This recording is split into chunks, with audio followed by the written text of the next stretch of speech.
Você já ouviu falar no anticristo, ou no perverso, ou o homem da iniquidade? Provavelmente você deve ter ouvido falar, ou deve até ter estudado algumas passagens que falam sobre esse ser, né? Esse homem, que alguns falam que pode ser até um reino. Hoje a gente vai conversar um pouco sobre o anticristo. Cara, mas antes de começar, deixa um like aqui.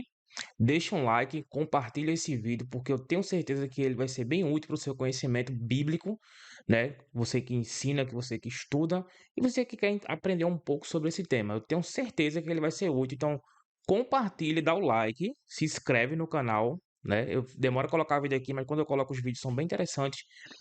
E compartilhe o vídeo que eu sei que você vai gostar muito desse vídeo. Então, vamos embora, vamos tentar entender o que é o anticristo e o que a Bíblia diz sobre esse ser, em passagens que falam do famoso ser ou anticristo, né, o iníquo.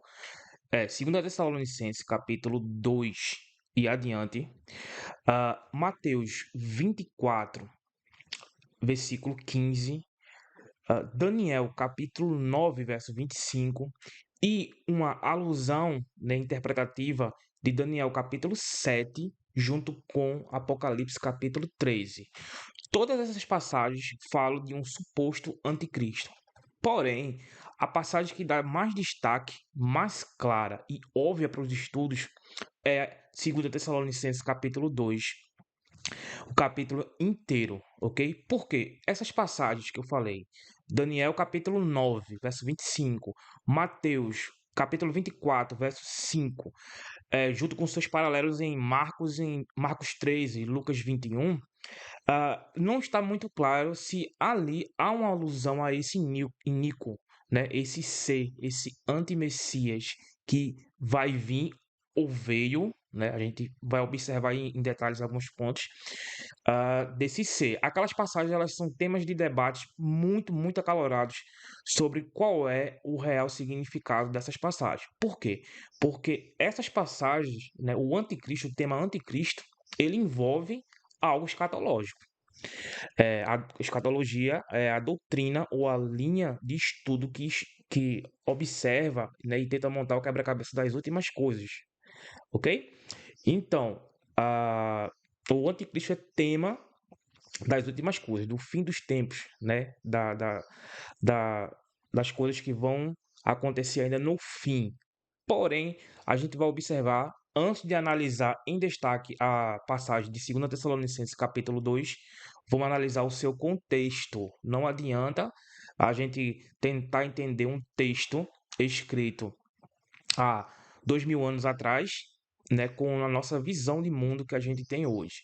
E só para você ter uma ideia, uma observação, de todos os livros do Antigo Testamento, de todos, os estudiosos entendem que as cartas de primeira e segunda Tessalonicenses são as cartas mais antigas do Novo Testamento, né? Aí você pode se perguntar, mas os evangelhos não estão na ordem de ser primeiro? Ok, estão na ordem, mas não quer dizer que elas foram escritas primeiro, os evangelhos, né? Na verdade, elas foram confeccionadas, né? Juntado o material dos ditos ali de Jesus depois das cartas paulinas. Então, o livro, né? A epístola, o registro documental do que está acontecendo ali no primeiro século, antes da queda de Jerusalém no ano 70, a mais antiga, o documento mais antigo é primeira e segunda Tessalonicense. Então, isso já nos ajuda muita coisa no contexto que Paulo está ali escrevendo. Então, vamos analisar.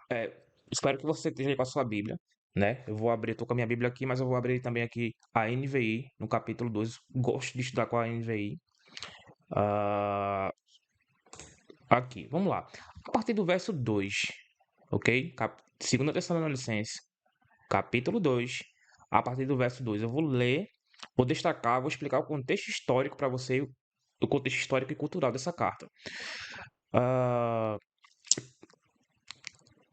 que não se deixe abalar nem alarmar tão facilmente, quer por profecia, quer por palavra, quer por carta supostamente vinda de nós, como se o dia do Senhor já tivesse chegado. Observa aqui esse destaque, o dia do Senhor.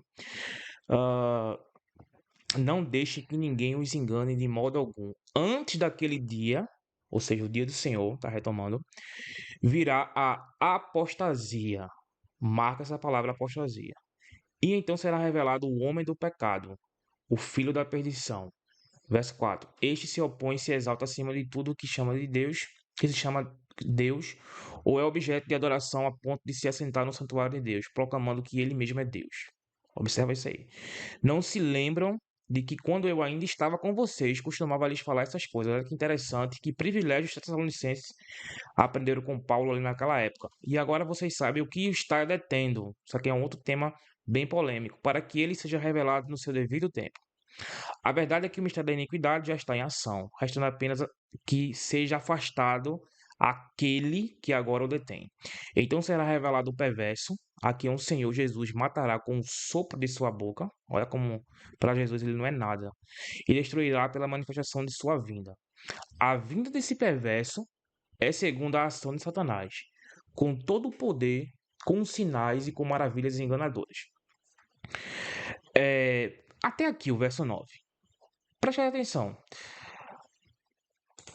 Eu tenho aqui algumas características desse ser que Paulo está alertando a igreja de Tessalônica.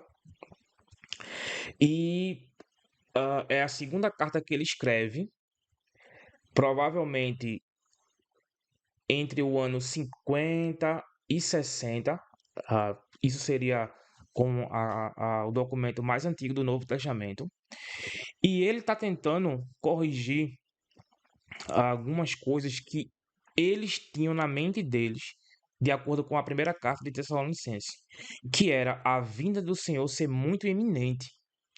Muito iminente. Até o próprio Paulo entendia um pouco disso aí. Não dá para entender se ele fazia parte, se ele acreditava nessa iminência tão forte. É o que dá a entender primeira Tessalonicenses.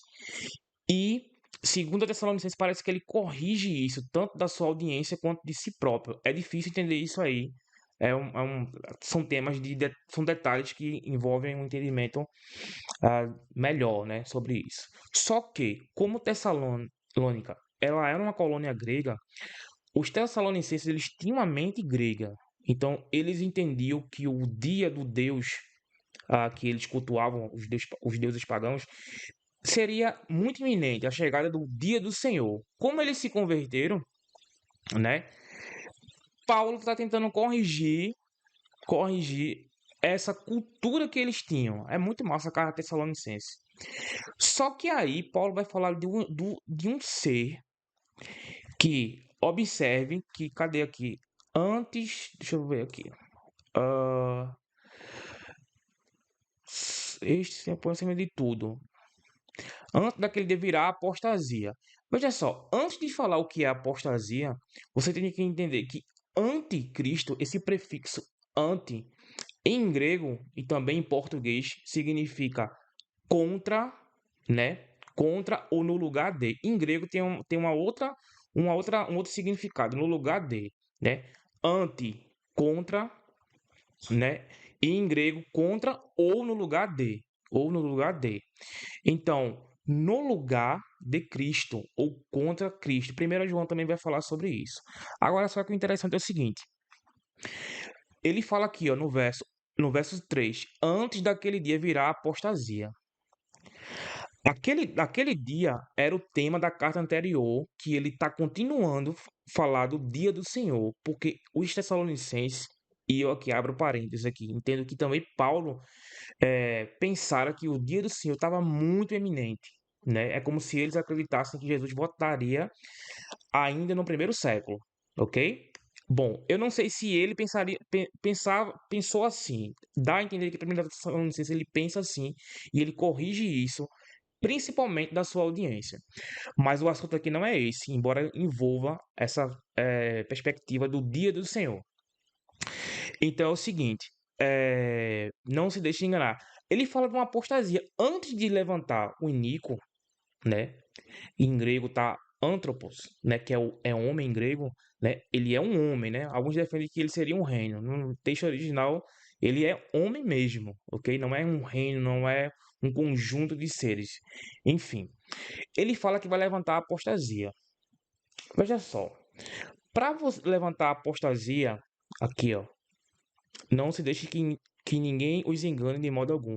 Antes daquele dia virá a apostasia. E então será revelado o homem do pecado, o filho da perdição. Homem do pecado, filho da perdição. Deixa eu ver aqui. O que mais? Ele se exalta, o anticristo se exalta, ele se opõe a tudo que é de Deus. Ele está sobre a ação de Satanás, né? Ele engana e ele é injusto, né? Comete injustiça. Tudo isso aí virá com uma apostasia. Aí você agora tem que pensar. Para apostatar de algo, você tem que ser fiel a alguma coisa. Aqui, cristianismo, a fé em Cristo, ok? Então, será algo apóstata, ou seja, algo que vai quebrar com a fé ou com os princípios do cristianismo, né? Do evangelho, para assim dizer, para ficar melhor para você. Então, é algo que vai ser quebrado. Eu tenho um significado que vai ser quebrado, tem um significado da palavra que será contra, né? Vai ficar, ou vai tentar ficar no lugar de Deus, aqui de Cristo. Então, isso mexe muito com o significado. As palavras aqui mexem muito com o significado do que a gente pode entender do que Paulo está falando aqui para os Tessalonicenses, ok?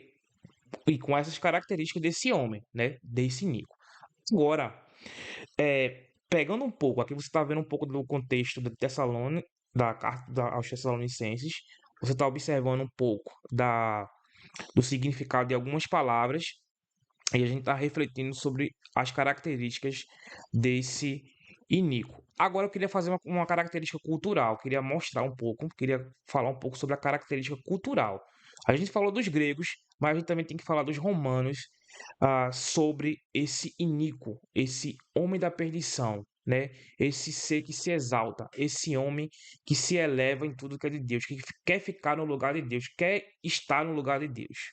Parece que a cultura romana nos ajuda a entender um pouco melhor do que está acontecendo aqui. Vamos lá. No judaísmo do primeiro século, observa-se dois tipos de figuras antimessiânicas, ok? Tanto nos manuscritos do Mar Morto, né, que foram descobertos esses documentos antes de Cristo, como antes de Cristo e ao longo do primeiro século, o judaísmo ele entende como uma figura antimessiânica dois tipos de figura, né? A gente tem, ou melhor, eles tinham, né? Vamos dizer assim, a figura tirânica, né? Um tirano que vai oprimir o povo de Deus, né? Os judeus. E a gente tem a essa figura tirânica, ela se baseia muito, ou melhor, ela se baseia muito em Daniel capítulo 7, em Apocalipse capítulo também 3, a gente vai falar daqui a pouco. E um outro tipo de figura antimessiânica seria o falso mestre. Então marca aí. Na cultura judaica, né, antes de Jesus e dentro da cultura judaica, né, ao redor do judaísmo, a gente tem os povos e principalmente o Império Romano. E no judaísmo, eles tinham como antimessiânico o tirânico e a figura do falso mestre. Agora, observe, junte isso aí com a, os aspectos de divinização dos imperadores do Império Romano. Porque o imperador, ele era a representação máxima de Deus dentro do império. Era mais ou menos como se fosse o faraó, lá atrás. Então, eles exigiam que eles fossem adorados, né? Eles fossem adorados. Então, dentro da cultura judaica, os judeus eles sempre sofreram com essa questão de divinização do imperador de um tirânico, ok? Por isso que eles tinham isso como o perverso ou o mal, né? Um ser mal que quer ser objeto de culto, né? Quer ser o divino, o ser divino, e eles não aceitavam isso de forma alguma. Inclusive, quando Paulo escreve 2 Tessalonicenses, 10 anos antes, a gente tem um imperador chamado Gaio, ou o comumente conhecido como Calígula, 10 anos antes de ser escrito Tessalonicenses, segunda Tessalonicenses. E ele ameaçou erigir um colocar uma imagem dele dentro do santuário, do templo. E isso para você ver como era essa divinização do imperador, esse culto ao imperador. Era muito normal nos imperadores romanos, na cultura romana, e os judeus sofriam muito com isso, porque eles não iam fazer isso.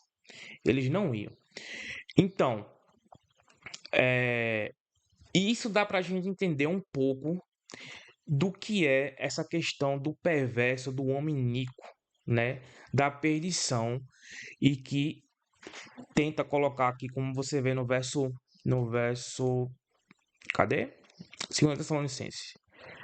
Fala que a verdade é que o ministro da iniquidade já está em ação, restando apenas a ponto de se assentar no santuário de Deus, capítulo 4. Aí você pode se perguntar, tá, mas essa questão aí do anticristo já aconteceu, vai acontecer, as profecias que se falam sobre esses versos, né? Ah, é o que? Ficou lá atrás com a questão do culto ao imperador. Ela faz uma relação com o culto ao imperador, mas ainda virá um anticristo ou o último anticristo. Como é que a gente vê esses dados, né? Como é que essas passagens, principalmente Mateus, 2 Tessalonicense, Mateus 24, capítulo 24, verso 15, e seus paralelos com Marcos 13 e Lucas 21, e Daniel, as 70 semanas de Daniel, capítulo 9, né? Vamos lá, vamos tentar aqui entender um pouco, porque aqui é meio confuso, dependendo da linha de interpretação que você siga. É o seguinte, quando você lê Daniel 7, a profecia do livro de Daniel, capítulo 7. Paralelamente, eu não vou ler aqui para a gente ganhar tempo. Paralelamente, você lê com Apocalipse 13. Você vai ver a descrição de Daniel 7 dos animais que ele viu no sonho, né? Que são as bestas, 4 bestas e a quarta terrível. Você vai ler paralelamente aí, em casa, né, depois você lê, com o capítulo 13. Você vai observar que o capítulo 13, é uma besta que representa as 4 bestas do sonho de Daniel. E observe o chifre que aparece na besta de Daniel, no capítulo 7, que vai aparecer na besta do capítulo 13, né, que seria a besta do mar, ok? A besta do mar. Por que isso? Porque essa besta do mar, ela vai ser representada, ela é o anticristo, observe lá.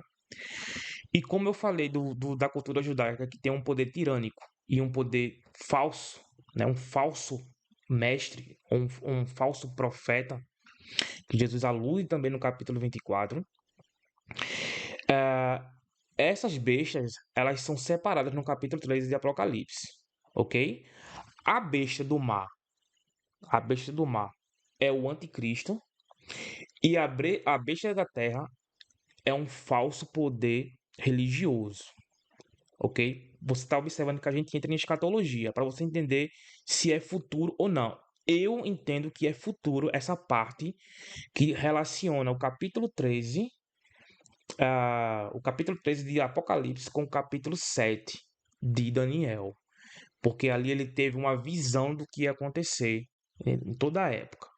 Só que muitas pessoas entendem que o capítulo 9, eu acho que o verso 25 adiante, quando fala lá do, do sacrilégio, né? Deixa eu ver aqui, observar aqui. Capítulo 9. Isso, capítulo 9. Será colocado o sacrilégio terrível até que chegue sobre ele o fim do que lhe está decretado. Beleza. As 70 semanas, que é tema de debate para tudo que é lado, né? Não vou entrar aqui nesse assunto. Mas lá tem o sacrilégio, né? O sacrilégio terrível até que chegue sobre ele o fim do que lhe está decretado. Alguns entendem, algumas linhas escatológicas de estudos entendem que aqui também é futuro, né? Eu entendo que não. Eu entendo que tudo isso aqui se cumpriu, né? Embora eu esteja aberto para mudar algumas coisas, mas isso aqui se cumpre com um cara que poderia se enquadrar no anticristo aqui chamado Antíoco Epífanes. Ele foi um grande opositor aos judeus do Império Seleucidas antes de Cristo, e ele persegue os judeus e faz uma imagem de Zeus e coloca no templo,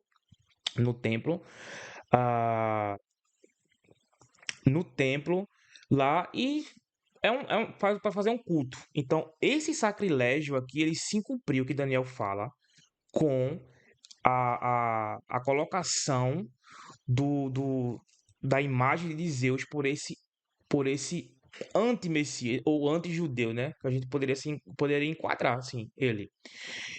Então, aí fica a complicação agora, porque veja só, Mateus 24, verso 15, faz referência, Jesus faz referência a esse acontecimento, porque ele cita Daniel 9, né? Ele faz alusão a Daniel 9. E Paulo, 2 Tessalonicenses, fala o quê? Qual é essa referência aqui do anticristo? Bom, vou dizer o que eu acho, baseado dentro dos estudos, tanto das escrituras quanto acadêmicos, né? Dentro da teologia, da parte teológica. Bem resumidamente, Paulo tinha em mente essa questão do imperador, ok? Até porque ele conhecia o Império Romano por ele ter uma cidadania romana. Então, é, ele coloca isso de uma forma cultural, mas, a meu ver, ele fala de um Messias que ainda não se manifestou. Diferente desses. Aí você pode se perguntar, ok, mas fica assim, é, acontecendo de tempos em tempos e tal? Eu diria que sim, porque assim, dentro da escatologia, a gente tem algumas linhas de interpretação, né? Ah, tem uma linha chamada preterista que ele vai dizer que tudo isso ficou lá atrás. Não vai acontecer nada. Nem a volta de Jesus vai acontecer, mas já voltou, né? É uma linha meu. Não sei se todos pensam assim, tá? Só estou dizendo assim o que eu já li. Tem uma outra linha que fala que é futurista. Tudo isso aqui não aconteceu. Tudo isso ainda aqui vai acontecer, ok? E tem a linha historicista, que é basicamente parecida com a preterista, né? Que é o passado. Tudo que aconteceu, o Apocalipse, tudo ficou no passado, já se cumpriu lá atrás. E tem uma linha chamada eclética. Eu me espelho muito na linha eclética, porque assim, tem coisas que realmente aconteceram, mas que aconteceram em um modelo que ainda virá algo que será o final, ok? Será o final. Então é o seguinte: dentro do que estava acontecendo ali, vários anticristos se levantou. É só você ler 1 João. Esses anticristos, né, que 1 João fala, a carta de 1 João, eles têm a ação de Satanás, como 2 Tessalonicenses fala. Ah, mas eu entendo como um perverso final que se levantará, que é o caso que fala de Apocalipse 13. Apocalipse 13 mata tudo isso aqui em relação ao que aconteceu, o que vai acontecer, o que não aconteceu e tal. Apocalipse 13 é totalmente futuro, mas eu mexo com coisas do passado, fazendo uma referência. Então parece que a história, parece que o uso do mal, né, de Satanás e esse tema, ele é cíclico. Então, para Paulo, o anticristo ali da sua época, né, contemporâneo aqui, o que ele está falando aqui em Tessalonicense, é Nero, é o imperador Nero. Só que eu não posso fugir e não posso dizer que há uma contradição, porque eu tenho Apocalipse 13. E eu tenho outros anticristos, 1 João, você pode observar em 1 João, né, que aconteceram ao longo da história e, e, e vieram né? E foram embora, né? Foram destruídos, obviamente. Como virá um, um último anticristo, que seria ah, o iníquo, né? Teria essas mesmas características que Paulo fala abertamente em 2 Tessalonicenses. Tem uma ação satânica, ou seja, a gente tem um dragão por trás do anticristo. E tem um falso profeta. Você sabe o que é isso aqui? Essas três coisas? Isso aqui é uma paródia daquilo que Deus faz, né? Seria a Trindade. O Filho, Deus e o Espírito Santo. Então, Apocalipse, e principalmente capítulo 13, capítulo 12, capítulo 13, é toda uma paródia do que Deus faz, Satanás também quer fazer, né? Então, é bem interessante. E aí, eu sei que tem algumas linhas de interpretação que não concordam com o que eu estou falando, né? Porque tem uma linha de interpretações católicas chamada dispensacionalista, né? Que eles acreditam em dispersões, né? O mundo foi criado em 7 dispersões, vamos dizer assim. E eles entendem que Daniel 9 não se cumpriu ainda. Ou em parte, ou em todo. Eu acredito que Daniel 9 se cumpriu. É bem claro isso ao longo da história, quando você vê os reinos que Daniel viu, né, aquilo que Jesus fez na cruz, as características que está lá em Daniel 9, o sacrilégio que Jesus usa em Mateus 24, aludindo a Daniel, ele usa diretamente esse Daniel 9, que é com o antigo Epífanes. Então a maioria dos estudiosos mostram isso que aconteceu. Ali não seria um tipo de anticristo, vamos dizer assim. Seria um modelo de anticristo. E não o anticristo final, ok? Então, como está acontecendo algumas coisas, né? Estão acontecendo algumas coisas com Israel. A, a linha dispensacionalista, eles entendem que o iníquo vai surgir, pode surgir a qualquer momento. Até aí é verdade mesmo, né? E, e ele fará o acordo de paz, que é baseado lá em Daniel 9. Esse acordo de paz. É, fica um pouco difícil, assim. Ele vai fazer um acordo de paz, vai se sentar lá no templo, como eles dizem. Mas qual templo? Aí há uma questão do terceiro templo ser construído. Mas esse templo aí, como é que se ele vai sentar no templo, seria o templo para os judeus, ok? Uma vez que os cristãos e os judeus messiânicos, né, que acreditam no Messias, não há necessidade de templo, ok? Então fica algumas dúvidas e tal, quase que insolúveis pro lado da linha dispensacionalista, né? Mas eu não vou entrar aqui em debate, não. O ponto aqui é o anticristo e as características que tem na Bíblia dele, poderia falar muito mais coisa, a sua relação com o tempo e o que ocorre, né? O que vai ocorrer, né? Eu acredito no anticristo futuro, por conta de Apocalipse 13, mas acredito que algumas passagens que falam desse ser, elas são tipológicas, como Mateus 24, não alude ao anticristo, aludiu ao antigo Epífanes, né? Que Daniel cita também, fazendo uma profecia que ia acontecer, Jesus citou essa profecia de Daniel que já acontecera, né? Mas Paulo fala de 2 Tessalonicenses que, embora tenha característica do contexto de Paulo ali, dos romanos, dos imperadores, o culto ao imperador, parece ser também algo bem futuro, né? Então, parece que a profecia, e isso é normal, outra hora eu posso falar sobre isso, que ela vem no tempo do profeta ou do mestre, que aqui seria Paulo, e também ele usa algo com o futuro, né? Mais ou menos isso eu poderia dizer sobre esse assunto do anticristo. Espero que você tenha gostado, né? Comenta qualquer coisa aí, qualquer dúvida, se der eu respondo. Compartilha esse vídeo, esse assunto é muito interessante. A gente tá vivendo coisas bem interessantes assim e ah, algumas linhas de cristãos, eles entendem que o anticristo está bem perto, e a gente tem que se preparar, ok? Então, espero que você curta o vídeo e até a próxima.